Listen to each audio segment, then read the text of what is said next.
Friends, நமக்கு இந்த time நல்லா டார்க் ரெட் கலரில் எர்காட் ரோஸ் கிடச்சிருக்குது. சின்ன சைஸ் எர்காட் ரோஸு. அதை வந்து நம்ம வேணி மாதிரி எப்படி ரெடி பண்ணுறதுன்னு பார்க்கலாம்.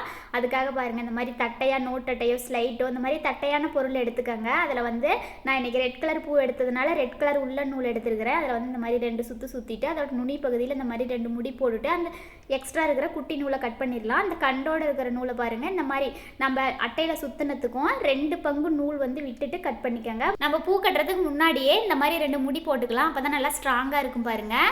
இந்த மாதிரி நூலை வந்து மேல் பக்கமாக தூக்கி போட்டு கீழே இந்த ஹோல்ஸுக்குள்ளே இருந்து நம்ம சைடாக பிடிச்சி இழுத்தமாக முடி விழுந்துடும். அவ்வளோதான்.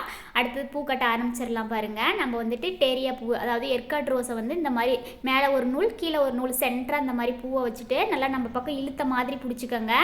நாட் போடும்போது பாருங்கள், இந்த மாதிரி மேலே நூலை தூக்கி போட்டு கீழே அந்த ஹோல்ஸில் இருந்து நம்ம சைடாக இழுத்துக்கலாம். கொஞ்சம் டைட்டாக முடி போட்டுக்கோங்க. ஒரு முடி இல்லை 2 முடி கூட போட்டுக்கலாம் பாருங்கள். இந்த மாதிரி ஒரு முடி போட்டு மறுபடியும் அதே மாதிரி நாட் போட்டுக்கலாம் பாருங்கள்.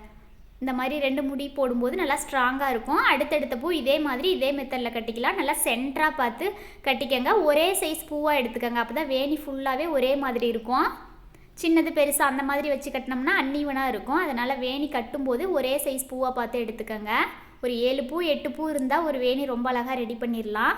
ஒவ்வொரு பூவுக்கும் இந்த மாதிரி நல்லா 2 முடி போட்டுக்கிட்டோமா நல்லா ஸ்ட்ராங்காக இருக்கும் பாருங்கள். நம்ம இந்த மாதிரி வேணி ரெடி பண்ணும்போது ப்ரைடல் வேணிக்கு யூஸ் பண்ணிக்கலாம். அடுத்தது பார்த்திங்கன்னா கொண்டை போட்டு கொண்டையை சுற்றி ரவுண்டாக வச்சுக்கிறதுக்கு யூஸ் பண்ணிக்கலாம். அப்படி இல்லைனா கூட நம்ம காம்பை கட் பண்ணிவிட்டு ஒன்று மேலே ஒன்றா செவ்வந்தி பூலாம் கோர்ப்பு இல்லைங்களா, அந்த மாதிரி கோர்த்து கூட நீளமாக நம்ம ஜடையில் வச்சுக்கலாம்.